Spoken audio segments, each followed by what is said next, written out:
안녕하십니까, 정희태입니다.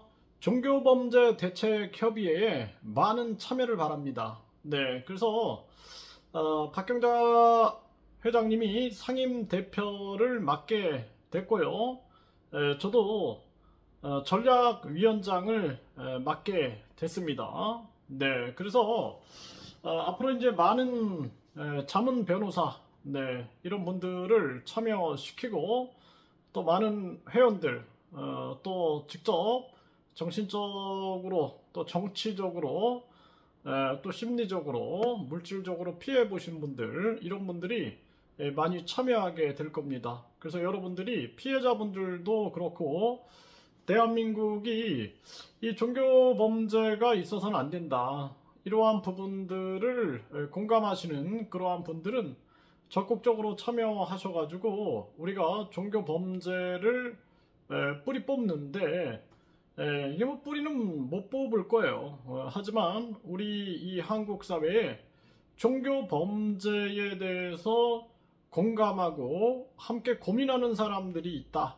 이것만으로도 큰 힘이 될 겁니다. 그래서 제가 이렇게 종교 범죄 피해자 그러한 단체들을 연락을 해서 대화를 해보니까 주로 이제 기독교 이단 피해 단체들이 많이 있어요. 어쨌든 간에 이제 대한민국에 기독교가 이제 많이 기독교인들이 있다 보니까 기독교 이단 관련해서 이런 문제를 해결하고자 하는 그런 분들이 있는데, 그런데 이런 어떤 범종교적인 차원은 없는 것 같아요. 그래서 우리가 뭐 저도 종교인은 아니에요. 네, 종교인이 아닌 입장에서 바라봤을 때 이 종교 범죄라는 것이 얼마나 심각한가. 그러니까 헌금 같은 경우에도 자발성이죠, 자발성이고, 그 헌금을 구원하고 연계를 짓는다든지, 헌금을 내야지 천국을 간다,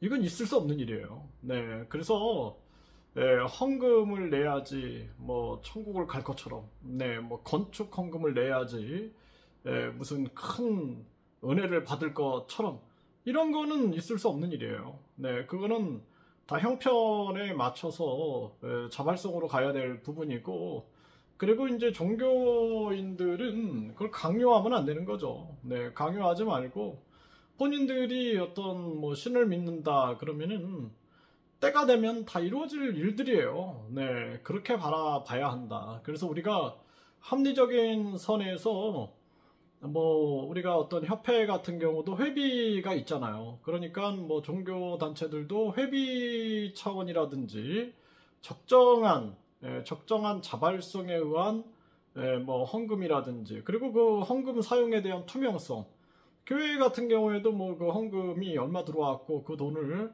어떻게 쓰는가라는 측면들에 대한 투명성이 있는 거죠. 거기서 횡령이 이루어진다든지 내 돈처럼 쓴다든지, 또는 뭐 고급 차량이라든지 뭐 이런 것들을 마구 써대면서 피땀 흘린 그러한 사람들의 소중한 그러한 돈을 마구 사용한다든지, 이런 거는 있을 수 없는 일이죠. 네, 그래서 종교라는 것은 항상 말씀을 드리지만 양심과 사랑 실천이거든요. 그리고 도덕과 윤리를 지켜나가는 것이 그게 종교이고, 그리고 무엇보다 중요한 것은 나를 만나는 거예요. 나를 만나서 나의 자아의식을 깨우는 것이 굉장히 중요합니다. 자아의식이 떨어진 상태에서는 많은 사람들이 사이비 종교에 빠질 수가 있는 것이죠. 그래서 요즘에는 사이비 종교와 더불어서 불법 다단계, 그리고 사이비 종교, 조폭, 그리고 사기 집단, 이런 것들이 그냥 얽혀가지고 복잡한 짬뽕 형태의 그런 유사 종교가 만들어지는 경우가 되게 많아요. 그러니까 종교인 것 같지만 사실상 종교가 아니고 사기 집단인 거죠. 종교인 것 같지만 사실상 보면은 폭력 집단이고, 종교인 것 같지만 사실상 보면은 종교 장사꾼들이고, 이런 경우가 되게 많습니다. 그러니까 종교를 빙자하는 거죠. 종교의 탈을 쓰고 범죄를 저지르게 되는 거죠. 그래서 우리가 종교범죄 대책 협의회에서 앞으로 종교범죄 피해 상담사, 네, 종교범죄 피해 상담사, 또 종교범죄 예방 강사 이런 것들도 양성을 하자 이런 얘기도 나왔고, 그쵸? 이거 반드시 실천해야 된다라고 생각을 하고, 그 국가 차원에서도 움직여야 돼요. 이거는 국가 차원에서도 함께 움직여 나갈 부분이다. 저는 그렇게 생각을 하게 되고, 그리고 이제 종교범죄 피해자에 대한 지원. 네가 멍청했기 때문에 속았지, 네가 멍청했기 때문에 수억을 헌금했지, 이런 논리가 아니라 교묘하게 심리 조작에 걸려들게 되면은 개인 간의 사랑의 문제에서도 심리 조작에 들어갈 수가 있고, 개인 간 관계에서도 그렇고, 이 종교를 이용해 가지고 하면 더 쉽게 되는 거죠. 심리 조작, 세뇌, 심리 조종이 굉장히 심해지는 거죠. 이렇게 당한 분들이 굉장히 많은 거죠. 종교범죄 피해자들에 대한 지원, 피해자들에 대한 상담, 이런 것들이 굉장히 중요한 부분이고, 또 종교범죄 피해자분들이 사회 적응 못하는 경우가 되게 많아요.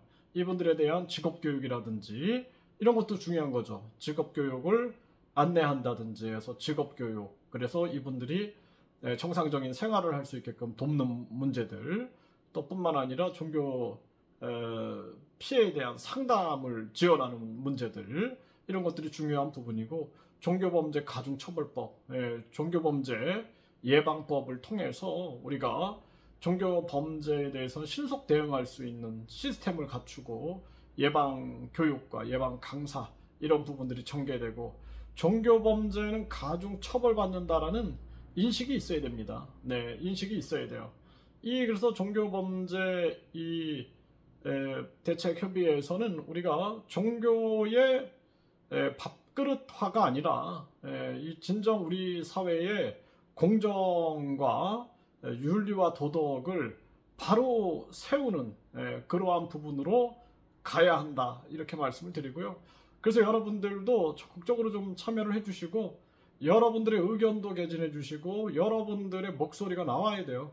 여러분들의 비판도 있어야 됩니다. 네, 여러분들의 건전한 비판 속에서 전개가 돼야 되고, 또 임원진들이 잘못 간다 그러면 여러분들이 회초리를 들어야 되는 거예요. 회초리를 들어서 바르게 갈 수 있게끔 해야 되고, 사람은 누구든 이 마음을 다스리지 못하면은 탐욕에 빠질 수가 있고 타락할 수 있는 게 인간이다.